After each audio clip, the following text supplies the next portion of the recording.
Welcome back to the Daily Dribble podcast, guys. As always, I'm your host, Nick Zammit. Here joining, well, we're back in the studio. The boys are in the studio. Boys are back. The boys are back in town. Joining me, Mr. Nice to be one, isn't it? Happy Thanksgiving to all of our American listeners out there. It's What are you thankful for? What am I thankful for? Oh, another day on God's green earth. Aren't you an optimist? There you go. I didn't get hit by a truck today, so I was looking good in the world. How about for you, Lee? You look like a guy who's pretty thankful. I am thankful for the NBA. He asked the question, but he didn't know the answer. You didn't think it was going to be fired back. Well, that's a good No. answer and a pretty stock standard one. I love We're we're a both basketball going podcast. stock standard answers. What have you got, Ro? What are you thankful for? I'm thankful for you guys. Wow, I'm thankful. Oh, The team chemistry has to be through the roof for this Yeah. episode to succeed. And look, I'm getting it off to a good start, I think. good man. I love it. Big show today, guys. Just quickly before we get into it, a couple of quick housekeeping points. My sincerest apologies for the NBL show the other night. Nick. We were talking about this off. I was happy to very supreme. Once again, I ended up losing the show. So I do apologise that we didn't have an episode for the NBL last week. But we'll endeavour to be back all fit and firing again next week. True story or not, Nick? Yes. You were about to create the first two-piece laptop. It would have been the second. The because second. He's done it I've before. done a laptop before, smashed one of my laptops in half after some technical difficulties. Okay. This was about to be number 2. God, it's gut wrenching, isn't it? You film a great episode. It's happened countless times here. Heartbreaking. Only podcasters will know, hey? Yeah, real ones know what's up. Speaking of real ones, shout out to not only Stadium Scene, but also The Cover. Those two entities doing massive things, as I continue to say, for not only showcasing our good work, our good name, but also other content creators out there across not only the US, but Australia as well. So certainly appreciate everything that they're both doing. Guys, get the game of cut one. It's always fun. I saw one of these during the week, and it just got the wheels turning that it could be a bit of a fun segment for us to do, and just base it on some players this season. So we'll get into that one shortly as Love well. it. Let's start with some odds and ends, though. News coming out today. Pat Bev, the Lakers' new hound dog, we'll say. Hound dog, the Lakers' new hound dog. Pat Bev has been suspended for 3 games. This following his shove on DeAndre Ayton the other day in the fourth quarter of their loss to the Suns. It came off the back of Ayton. Devin Booker actually fouled Austin Reeves. Yeah. He got a flagrant for that. But DeAndre Ayton stood over the top of Reeves, which Pat Bev didn't take too kindly to and gave Ayton the big heave-ho. I'm not a fan of this. 3 suspension. games. Let's. What do you reckon, Lee? Overs? Over. I don't think she got suspended. 0, you reckon? Phoenix, a bunch of tough guys. You know, Devin after you flagrant foul him. That was Ayton who stood over him. No, Devin Booker did first, and then Ayton came over for some reason, stood over him too. Ayton, what were you doing? You didn't have any part in the play. Couple of I tough would have guys. done the same with Pat Bev. Fake tough guys, you reckon, Lee? Just have your boys back, and I would have shoved him as well. Doesn't DeAndre Ayton have a sort of bit of a reputation for being a soft big man, though? He does. Like, I think even at this point of his career, he's sort of already known for that. And I agree with Lee. I think that's overs. I'm not sure if I would have given him no games, but 3 games just seems over excessive. And can you imagine like a time traveler coming from the 1980s and they've landed in front of that game and they've seen Pat Bev do that and then go for 3 games? Just mind-boggling. It's a physical game. It's a game filled with emotion, and 3 games for that, it's just super. So the Palace playing this day. And to be honest, they're probably locked up. yeah, in absolutely. fairness. Yeah, gone for life. I couldn't believe it when I saw this. I think that was well and truly overs. I thought he might get a game. They play the Spurs tomorrow. Indicators showing that LeBron should be back. So hopefully, the team won't suffer too much in Pat Bev's absence there. Speaking of a former Laker, Dwight Howard. Now, this came off the other week. I just wanted to read out his Taiwan debut. Now, what a ridiculous stat line. Dwight Howard posted 38 points, 25 rebounds, 9 assists, 4 blocks. 9 assists. Now, he's just about recorded a 38 and 25 triple-double. This is absolutely absurd. Dwight Howard. That's a Wilt stat line. I That hasn't been seen in a long, long time. How many threes did he put up as well? I swear it was like 10 or 12. Or something. That's ridiculous. But I love this was more to be, you look at the league at the moment, players like DeAndre Jordan getting a gig there. Some other players who probably aren't deserving of roles within the league. Not just basing it off this one game as such, but do you think Dwight still has a place within the league? I think he definitely does. I think the Lakers should have picked him up, to be, completely honest. Yep. I think to some extent he's sort of been disrespected, really, over the last 5 years of his career. It's crazy, isn't it? Because we've got a guy who's hardly got any NBA minutes over the last sort of season and a bit, and he goes to a Taiwan league and he becomes the next Wilt Chamberlain. It's incredible, but it's also such a good thing for basketball over in Taiwan as well. It'll get so many bums on seats. I don't know how the Taiwanese basketball league is currently, but with a player like Dwight over there, it's going to play like Dwight. Imagine. I heard something on the grapevine today as well. Just I don't know, take it for gospel or not, but DeMarcus Cousins could be another name who could be heading to Taiwan. Now, if DeMarcus Cousins went to Taiwan, he would be averaging imagine the stat line 45 and 40 and 19 blocks. Why Taiwan is my question. Maybe they just don't take it as seriously over there. It's a bit of fun. Yeah, give back a little bit to the game, help grow it in a less developed region for basketball. Yeah. Maybe the pay is good. Yeah, maybe just a bit of a sea change. So, nevertheless, watch this space. We'll keep you posted on if DeMarcus Cousins joins the Taiwan basketball. I thought you were going to say NBL, and my eyes lit up. What you're going to jump on board, were you? If Boogie came down here, yeah, I would. Yeah, okay. Yeah. There's something to bear in mind. I've got a couple of injuries here. You guys tell me what you think of these ones. Which one's the most, let's say, troubling? The first one being Cade Cunningham. He's got a stress fracture in his shin. Now, he's out indefinitely at the moment. He's weighing up surgery on this that would keep him sidelining for a big chunk of the season. We'll keep you updated on the time frame, but I think this pretty much spells the end of Detroit's season, would you say? What season? We spoke about them a couple of weeks ago. They've certainly disappointed up until this point. But do you reckon that's pretty much nail in the coffin? All on board the Wemby stakes? Absolutely. Yeah, particularly given now that Cade's gone down. And to be honest with you, they shouldn't have even been going at full or anywhere near full strength to begin with. When you've got a prize like Wemby or potentially Scoot Henderson at the end of the year, you've just got to tank it as much as you can. The Wemby stakes, it sounds like a horse race, doesn't it, Lee? Up there with the Melbourne Cup and the Grand Oyster, Wemby Stakes. I did this 3 or 4 small things, with Harden still out till early December. All signs are indicating. Tobias Harris has had a couple of little niggling injuries. Joel Embiid out as well for a few games with a mid-foot sprain. Do you think Philly will be able to keep afloat?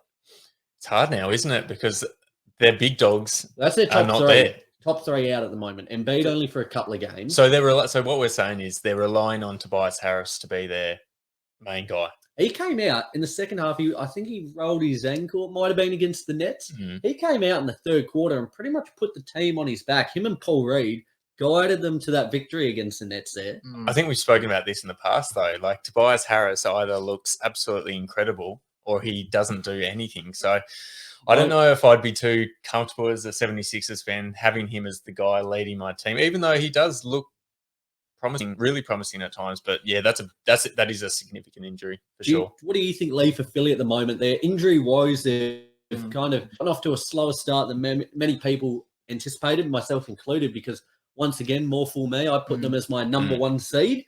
That's aging very well at the moment. Yeah. But for yourself, Lee, do you think they're going to be able to keep afloat? PJ Tucker, D'Anthony Melton, these kind of names keeping them afloat. Well, I think even James Harden and Embiid aren't out for that long, so that doesn't really play a part. They'll be able to stay afloat till then. But even with Tyrese Maxey out, when you trade all your players and have Tyrese Maxey as your starting point guard, which he deserves to be, but you've got no backups after trading for Harden.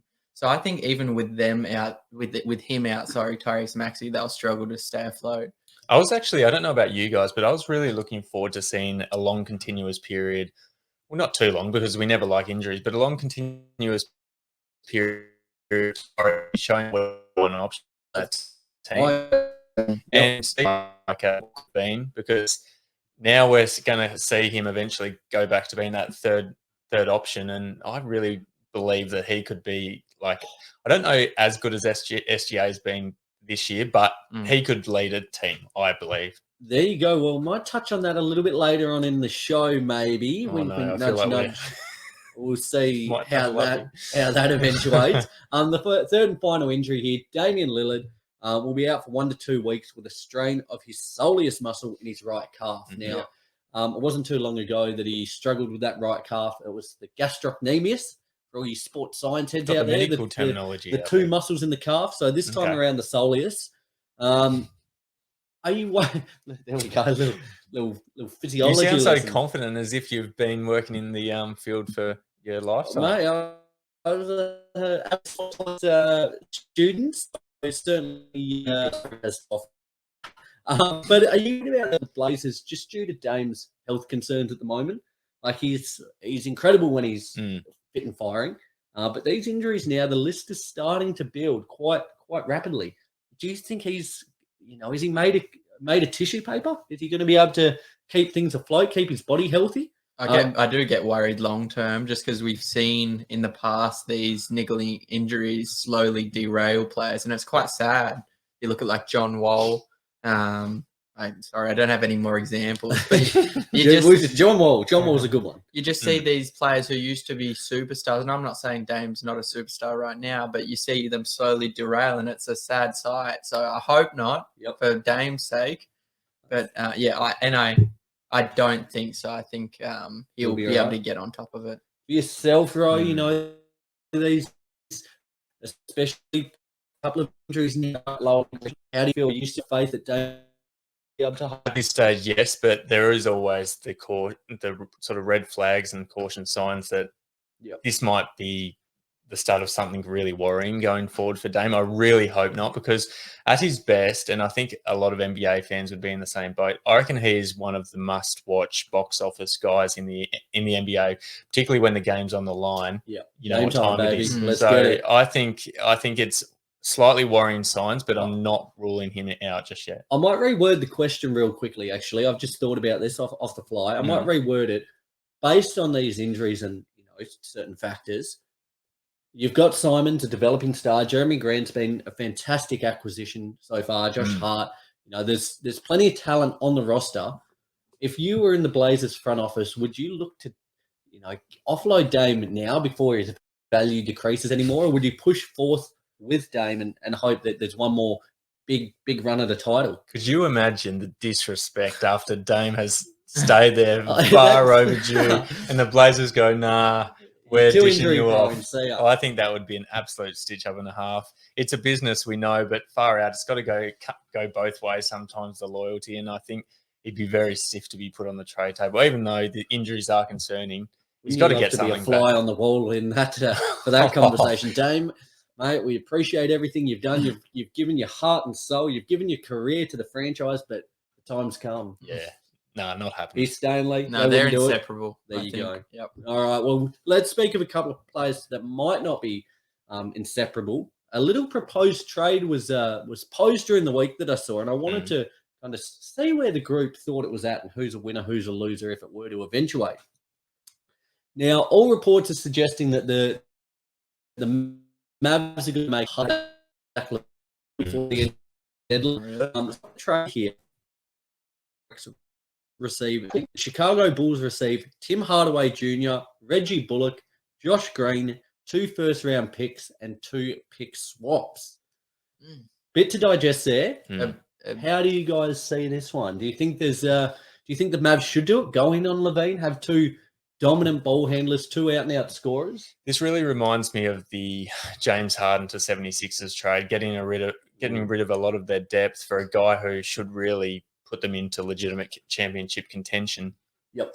Now, we've seen with the 76ers, it hasn't gone absolutely according to plan so far. Mavs, and I know, I worry about these trades where you put a lot of depth on the line for one of these really good scorers. He's a legitimately really good scorer, and I guess the Mavs almost have to do it into legitimate contention. I agree. Have to make these plays, and even though it does concern me getting rid of a lot of the existing depth that they have, I think when you've got a guy like Luka, you have to make the moves as the GM of that franchise to get really good pieces around him, and I think they should do it if given the opportunity. I think just from what I've seen and watching Mavs games this year, there's just not enough when Luka's off the floor. Like if you had another really competent scorer and ball handler, stagger the minutes a little bit, enable Luka to get some rest and not like yesterday against the Celtics by the last minute. He played all 23 minutes of the second half. Yeah. And he just ran out of steam. So he needs a running mate to go with him. I think you've got to go for it too. I think when you've got a player as good as Luka is, have Levine play that kind of that second fiddle and just kind of close additional ball hand. I think it's a good move. 2 first-round picks, 2 pick swaps. Okay, you live with that, especially seeing what players like Rudy Gobert and DeJounte Murray have gone for sure over the last 6 months or so. I think it's the play you make. Is it recency bias to say I think they're giving overs? You think so? Yeah. The two first round picks, young developing player Josh Green. Josh Green's been good. Dead-eye dick lately. I reckon you could almost take him and one of the first rounds out of that. I think they're giving overs. Really? Again, I think that might be a bit of recency bias because Zach LaVine has not been, the usual Zach LaVine that we're used to seeing. Yep. And to be perfectly honest, I don't know if he'd fit at the Mavs.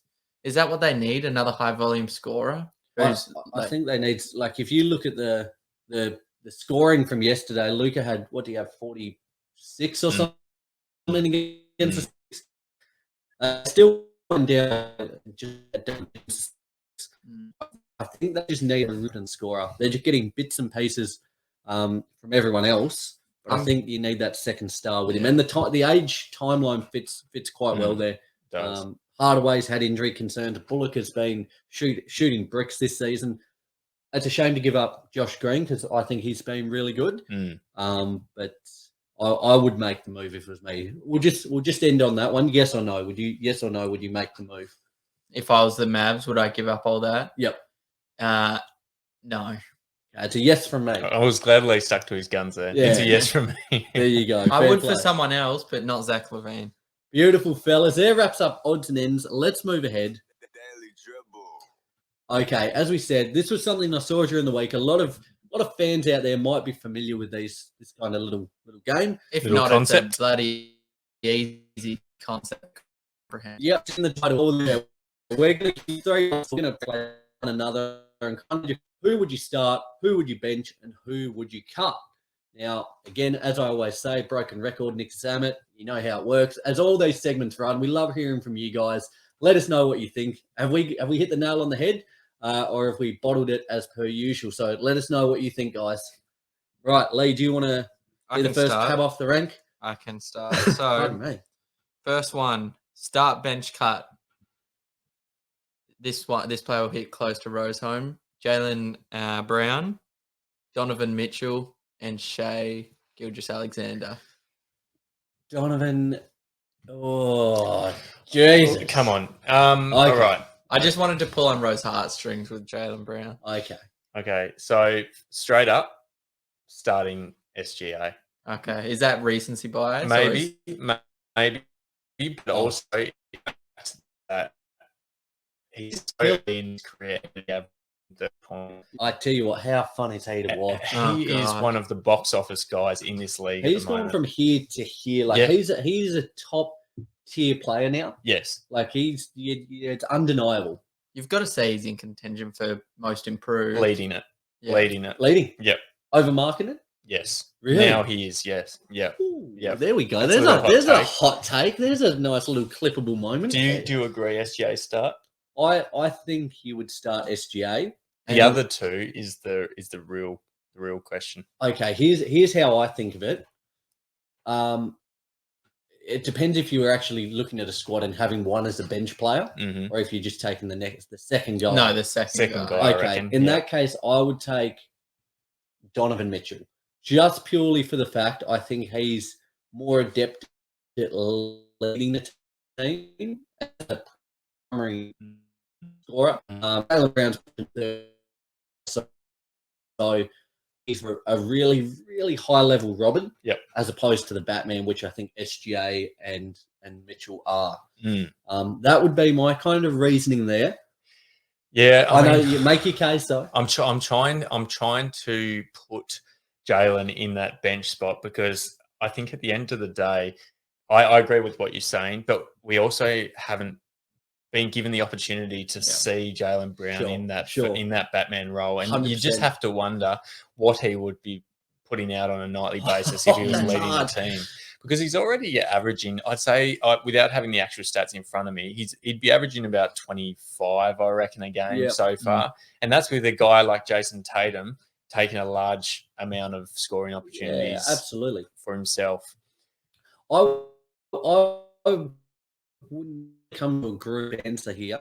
I'd be opposed to Jaylen Brown ahead of Mitchell. I reckon we have our individual teams. Yeah, have individual. Okay. But I'll have JB on the bench and I'll cut Mitchell. Okay. I'll have definitely starting SGA. I'll have Mitchell on the bench and then cut Jaylen Brown. Lee, what did you think of this? What your own one there? Who did you have? Yeah, I had starting Shea. I had benching Donovan, and then unfortunately cutting Jaylen Brown. But I'm sure it might be a different story if he was the Batman for a team. No, I just haven't seen it. So. It's hard with these, and like as we're kind of going to see with a few more of these, it's really hard when there's so many players right on that kind of that same kind of tier level. I'll move ahead with mine. My first one is start bench cut, Anthony Davis, DeAndre Ayton, and Domantas Sabonis. Now, just quickly, AD this season averaging 26.5 points, 12.5 rebounds, 2.5 assists. Nearly 2 steals a game, 2.5 points, half rebounds, over 2 assists. Whereas Sabonis is at 17 points, 11 rebounds, 6 assists. Now, tell me, is this taking into account injuries, concerns, and whatnot, or is this these guys that take it all into it? Because I thought, I think you certainly take that into account. The injury. I think you have to take into account who they are currently as a player, and their injury, and what they've got to offer going forward as well. Okay, I'll start by saying there's no world where I don't start AD out of those three, despite their injury concerns. Agree. Wholeheartedly agree. The Lakers fans go on a different route. AD not starting? No, I've started Sabonis. Okay. Yeah. I'll tell you why in a moment. Okay. Sean put the international tinge on it. He's got the footwork. He knows the game. And 3, I'll put glorified JaVale McGee, because that's what I think. Glorified JaVale McGee. Because that's what I think DeAndre Ayton is. Shacked in the floor. That is stiff. That's stiff on JaVale as well. He's been killing it lately. I almost feel like I've actually got the exact same lineup as Lee, but I almost feel like the personality side of things is coming into my decision as well, because I feel like DeAndre Ayton leaves a lot to be desired. You're not happy with the vibes from the other night? I don't think not just yes, the other night contributed, but I think well before that, he just strikes me as a guy who I wouldn't want to have to rely on a nightly basis. Yep. And Domantas Sabonis, I'd having that bench spot. I think he's more of a well-rounded player, I think, than DeAndre Ayton. He's got the facility. I think that actually went on. And it was like pitch numbers. But that would be my lineup as well. Well, I think I've said start Sabonis, bench AD, cut Ayton. My reason being because I took the health considerations into account a little bit. And for as like AD's on a historic run at the moment, the last 4 or 5 games, he has been simply sublime, unbelievable. And that's the AD we thought we would know and get over the last couple of seasons. My concern is, can he be a number one guy night in and night out? A 5-game stretch is one thing. a 10, 20, 30, 40 game stretch is another thing. Mm. So they're my concerns there. I think Sabonis fits into a team best, just as he doesn't necessarily have to be the focal point. Yep. He's played that kind of that second fiddle to De'Aaron Fox perfectly this season. He's he's out he's shooting. It's just his lack of aggressiveness at the moment. He's shooting less than 2 free throws a game this season. It's not good enough. For a big guy who's as dominant and moves as well as he does, it's not good enough. Like I said last episode, he's playing like a guy that was just on the trade block last offseason. He is. Yeah. And now my question, Nick, is so you'd swap Anthony Davis for Sabonis on the Lakers. Would you do a straight swap? Because that's pretty much what this is entailing. It is. It's a shit question to ask at the moment, just purely for the fact that AD is... He's got him over a barrel. he's looking like a serious hooper, historic levels. If you had have asked me a week or two ago, I'll stick by my guns. I will say yes, and I think it might maximize the other players around them a little more so. I'll say yes. Okay. I think you go veering away from the old Lakers route. I think they've hurt you a bit too much this season to have the faith that you had once upon a time. And you know what the sick thing is? They looked really good against the Suns the other day, and I thought they could be on for another win there. It's so sick because they've been better the last week or two. I'm starting to get my hopes up a little bit. I can see a world in which they make the playoffs. Happy days. They play the Spurs tomorrow, and I can already see myself in tears when they get blasted by 20 points to a pure joke of a team. But I'll save some tears for tomorrow. Sounds good. Okay. my first start bench cut, 3 of the younger brigade this year who are going to be really I wouldn't put it past them being superstars going for the stars. Would you Tyrese Maxey, Talbot, or Desmond Bain? Damn it. This is hard. Okay, for these last 3, mine have come to me instantly. Okay, I probably should put some thought into it. I'm starting without a doubt. I can tell you, I'm starting Tyrese Halliburton. Starting Halliburton. Okay, I know he's leading that Indiana team, and he's got the opportunity to do it, which those other 2 don't. But I think if either of those other 2 were in that opportunity to lead a team, they wouldn't be doing it as at a high efficiency as Tyrese Halliburton is right now. I'm just looking at my notes. I won't give it away. I've got one that's very similar, and I want to give an answer here, and I don't want to contradict myself later on. No. You got to think about the long game, Nick. Yeah. I know which way to go now. I think I love this at the moment. His playmaking has just gone to another level. Scoring the ball at a really great clip. He's like 20 and 11 at the moment or something. Something ridiculous. So fun. I think the sky's the limit with him. Was really high on him in Sacramento. That's translated to what he's doing with the Pacers at the moment. Plays a really good, hard brand of basketball. I would start him. I would then bench Desmond Bain. Right. And then cut Tyrese Maxey. And I would bench Tyrese Maxey and cut Bain. So here's the thing. I would bench, obviously start Tyrese Halliburton. Yep. I would bench Tyrese Maxey and I would cut Desmond Bain. But let me give Desmond Bain his much deserved credit because I think Desmond Bain is one of these guys who's viciously underrated rather at the moment. It's all right to call myself viciously underrated. Viciously. This just shows my passion towards the situation. Yeah. When you're behind a guy who's exciting and otherworldly as Ja Morant, you're probably not going to get as much limelight as you probably deserve. Agreed. But this year, Desmond Bain is averaging 24, 4 and 4, his best season to date. Awesome. And he's still he hasn't been in the league that long.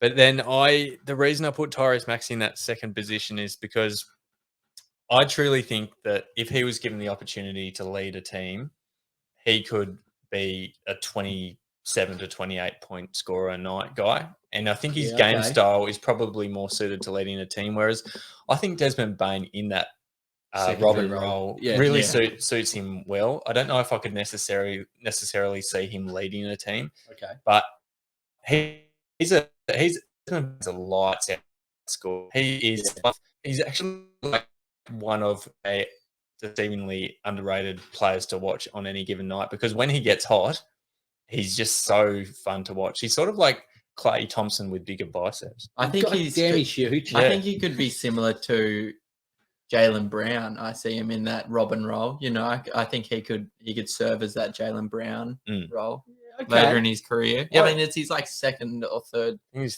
third season, Third maybe. season, yep. Yeah. He's all three of them are just class acts. Tell you what though, it just don't want to touch on it for too long, but his physique, Just he absolutely is built, monster. He is built like a Greek god. He is. I reckon you could get a block of cheese and just grate it on his abdomen there. He's an attractive man. He's an attractive man for sure. Fair play to him. So if you swing that way, all for you. Go on next. Tyrese Maxey again. Yep. And then Jordan Poole and Tyler Hero. Ooh.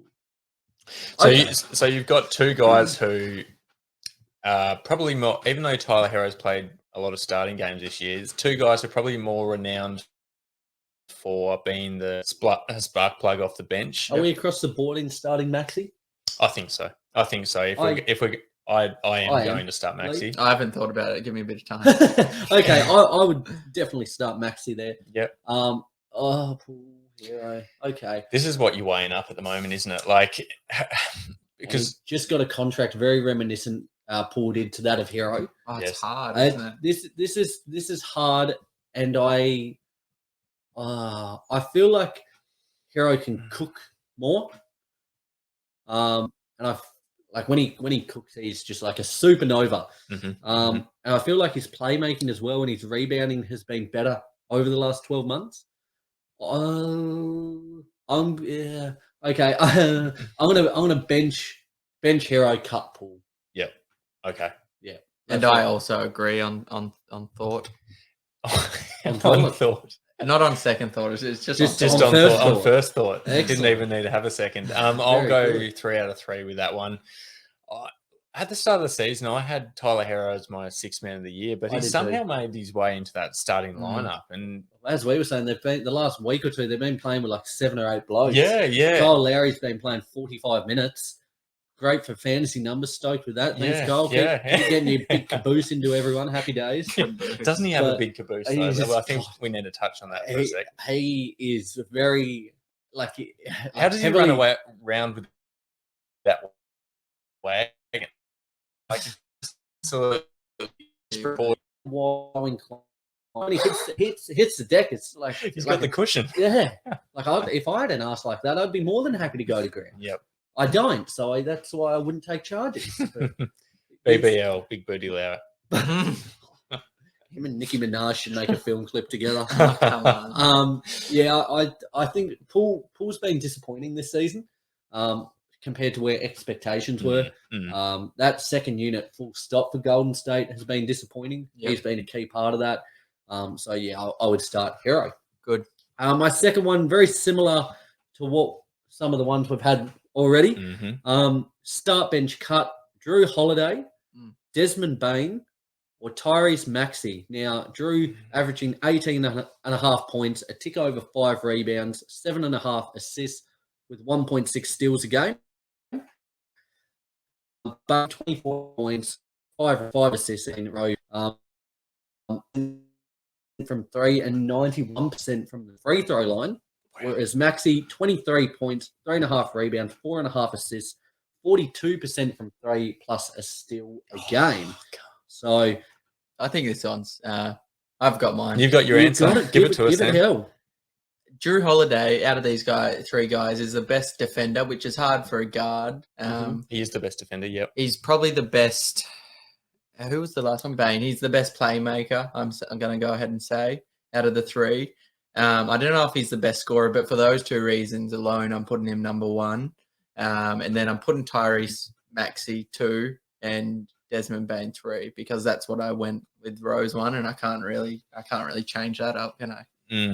Oh, this is actually a really tricky one, and I think I'm going to have to agree, and I'm likely going to have to put Tyrese Maxey spot as that's the Drew Holiday in that starting position. I think also the fact that he's championship caliber point guard. He's a guy who's played in the big moments. As you said, Lee, he's probably one of the best defenders in the league, particularly at the guard position. Is he underrated with Giannis getting so much of the attention? Middleton when he's in the squad, even Brook Lopez as of late.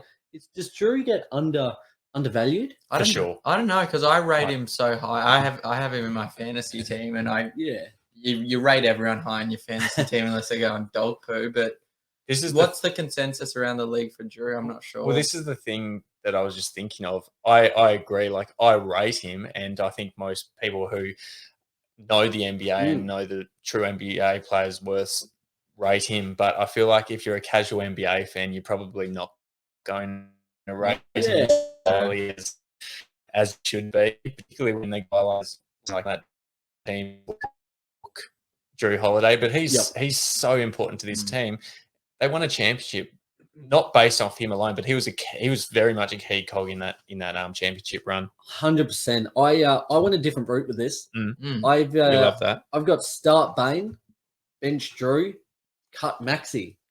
Off to the doghouse, Maxey. Yeah, well, now it's funny because you've just about as I think about it, as you guys spoke about it, you've just about got me to put Drew up and in the starting spot just purely for that two-way ability. I had to take my headphones off to see if I was hearing you correctly. Bain started. But I'm going to start Bain, and I think, as I said, nearly 25 points a game, 5 rebounds, 5 assists, 45% from 3 this season. It's insane. 90% from the free throw line. I think he's got star written all over him, and I just think, like, we know what Drew is. We know what he is. He's not going to get any better. He's on the back 9 now, so on the decline. Whereas Bain, for as phenomenal as he is now, I think there's still levels he can progress, which is a scary, scary thought. Well, that's the thing with this start bench cut. Is it for the future? Or is it right now? I don't know. Mate, take it whichever way you want. I'm kind of going right now. You have to live in the present, but you also have to think about the future. Or the season, because you need to take into account the injury concerns. Yeah, absolutely. That was the one I did that I struggled most with because all three bring something a little bit different. Or, Bain and Maxey are more comparable. But yeah, that's the route I went. Good. Cheers.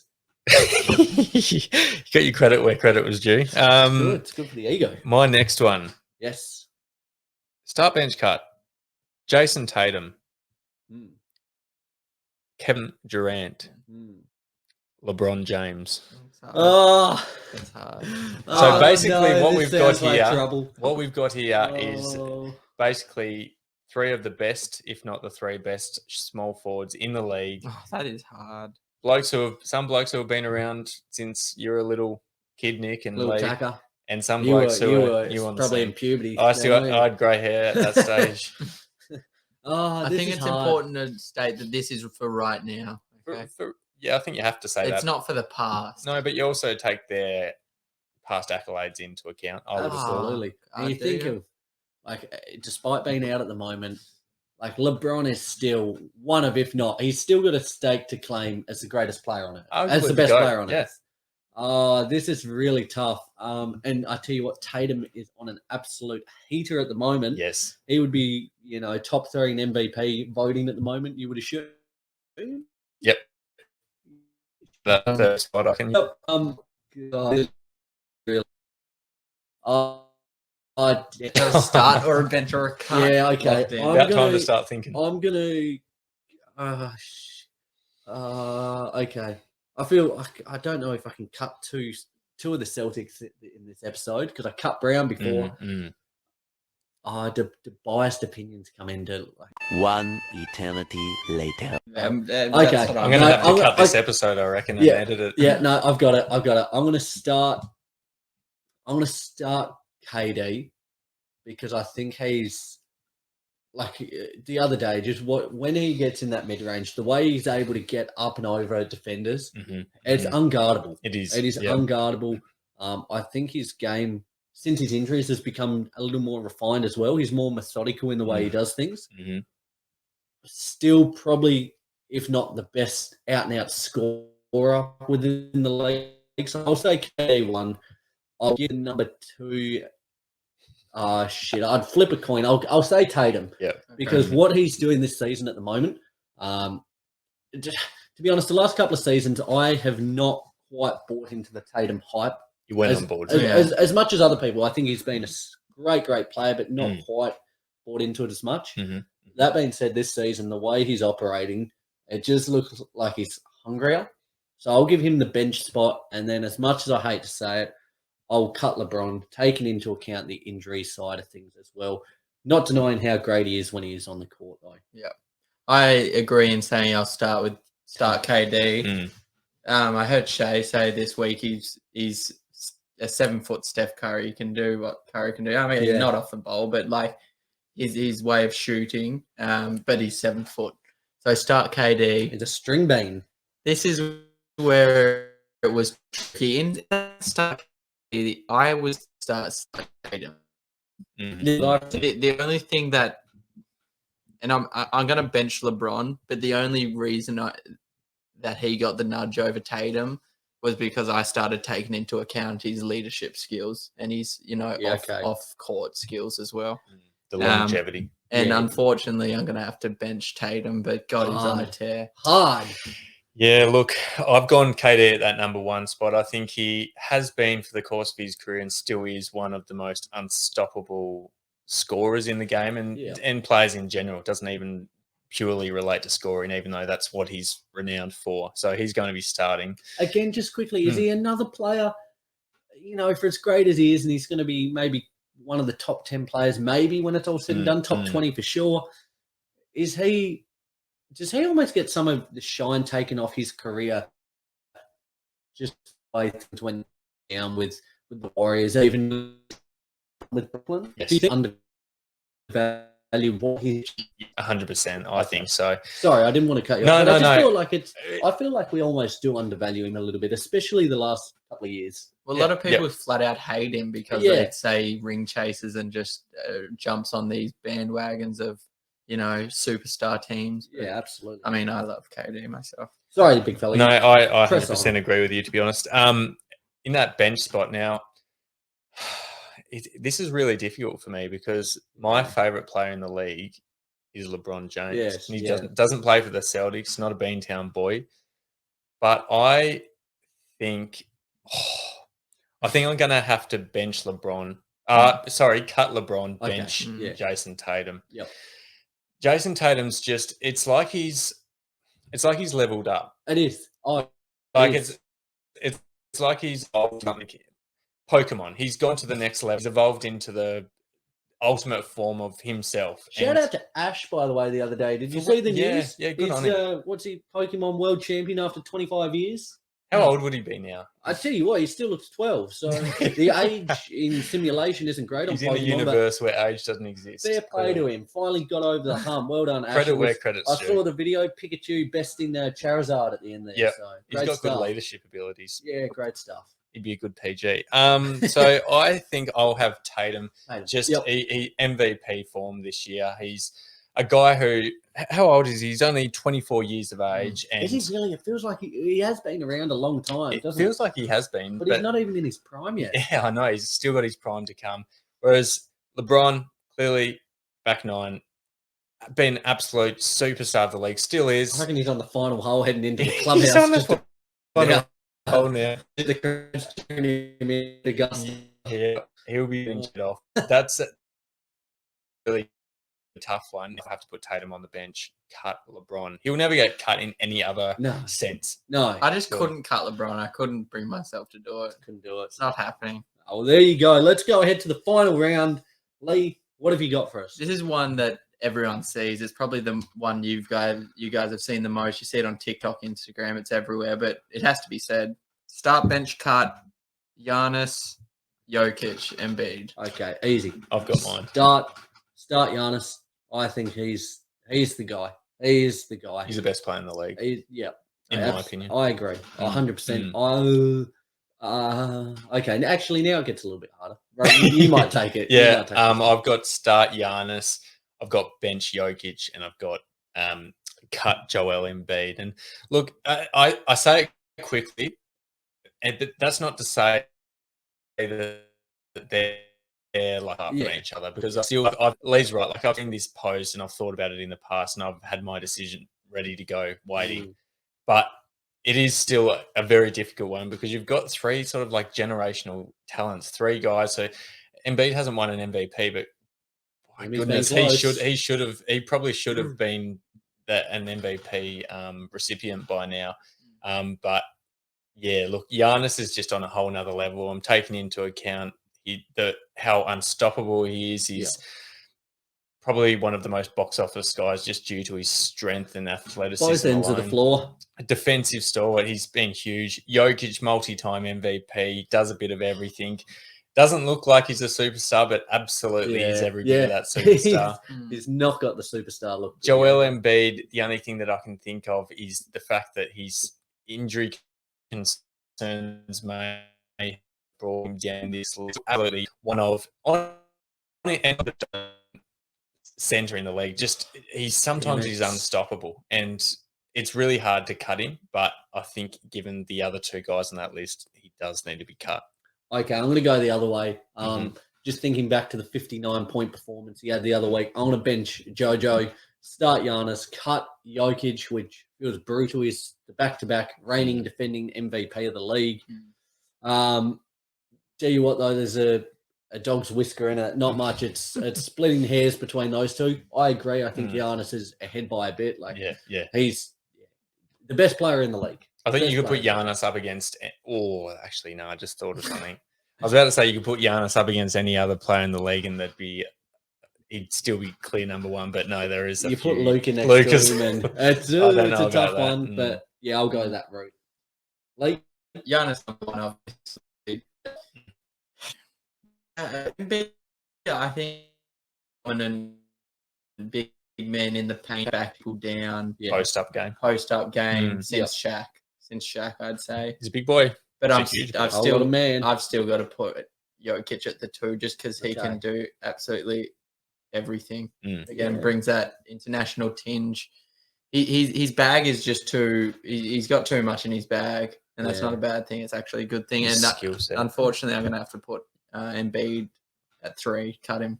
There you go. A dog's whisker, as Nick said. Huge play. I love it. Well, let's go with the 3 of the brightest young stars within the league: Luka Doncic, Jason Tatum, and Devin Booker. Now, as I said, Luka, 34 points, 9 rebounds, 8 assists, 2 steals this season. Tatum, 30.5 points, 8 rebounds, 4.5 assists, with 1.3 blocks a game. 27.5 points, 5 rebounds, 6 assists, a steal, and 38% from deep. Lads, 3 big names there: Tatum, Booker, Luka.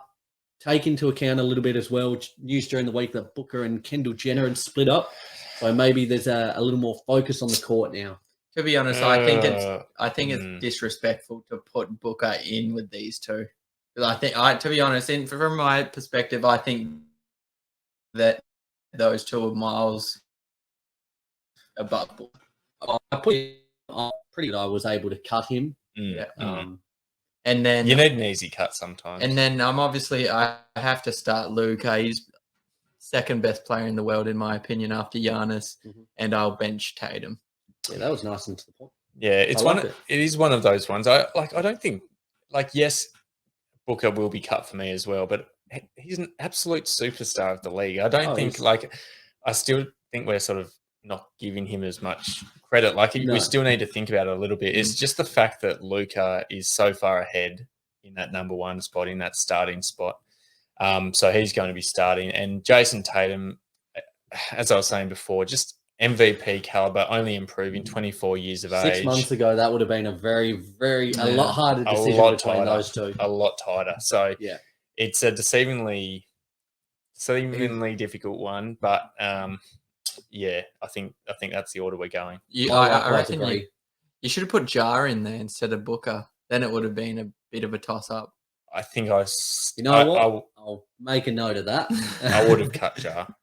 Would That's you? how good the other two I think are. Yeah. Oh, and it gets hard there. I would cut Jar as well. See, I'd cut Tatum. Don't do my boy like that. But that's why I didn't put him in. So I didn't have to. So I'm You just didn't have to hurt my feelings. look up, bench Tatum and cut. What you got? We're crossing over players a little bit here, so I do Yeah, it's good. apologise. Good But fun. this one is Shea Gilgeous-Alexander, Donovan Mitchell, and Devin Booker. Okay, I have got, but I think I do overlook Devin Booker a lot just because I do see him as a fake tough guy. fake let tough me- guy let gets me it. He think. gets. I thought Lee would really like Devin Booker I thought you would be a Booker guy too. because Devin Booker's. I like him off court. Yeah, Devin Booker's like whole vibe off the court reminds me of Lee off the court to a certain extent.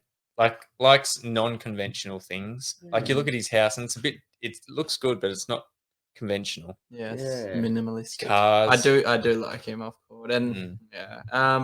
So does he get a bump for his off-court antics for you, Lee? I think you have to. Give him a little bump. And I do like him as a player. I think he's the seconds from that. cutting Shea. Okay, I'll put Devin at the 2 and I'll cut Donovan. Talk him into it. He's at the 6 actually, but I'm going to go start Shea. Thus is how highly I think of him at the moment. Yes, Is killer. Going to bench Mitchell and cut Booker. Again, another between those two, really, really close. it is Really close. dog's whisker. Yeah. I like You that. just think of that shot that Devin Booker had over Paul George, the buzzer beater. That's how I remember Devin Booker. You remember that? See, I just seem in the finals against the Bucks, standing there at the end of Game 7, like hands on his hips, thinking, "Oh damn!" Like, Absolute just- baller. Which is a shame because I think of him as a loser for that. But yeah, I don't know. That's what I think of. Yeah. Okay. I've got SGA starting. Now I've got Book in that bench spot. There's not many guys in the league who can fork out 70 points. He's done it.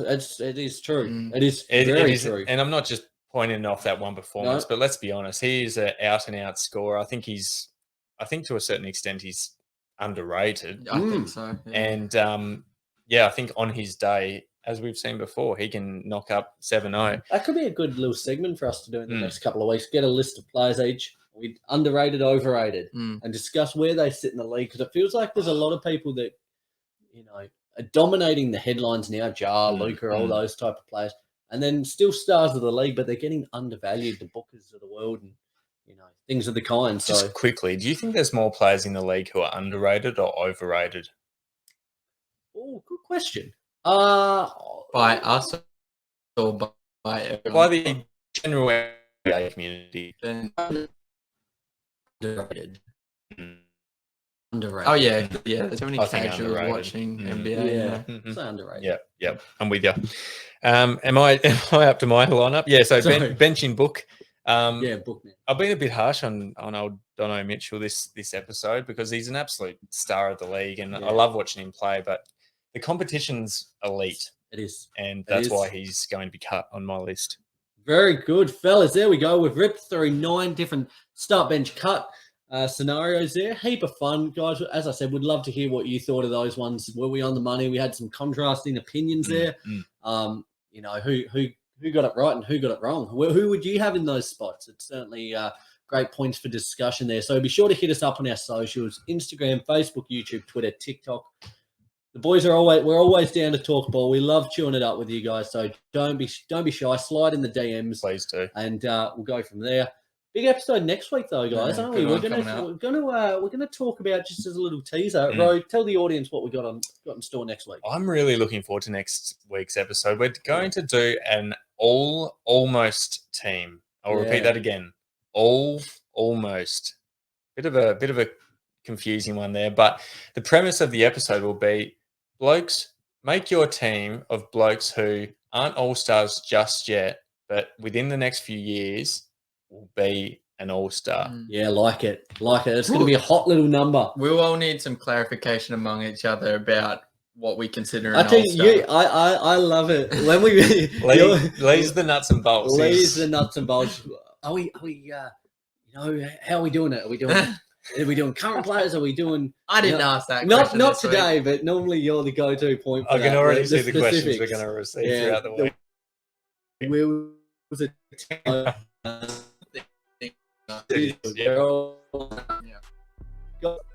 Cross pending no technical issues. As I said, our NBL show will be back next Tuesday, highlighting all the action from another jam-packed week of NBL action.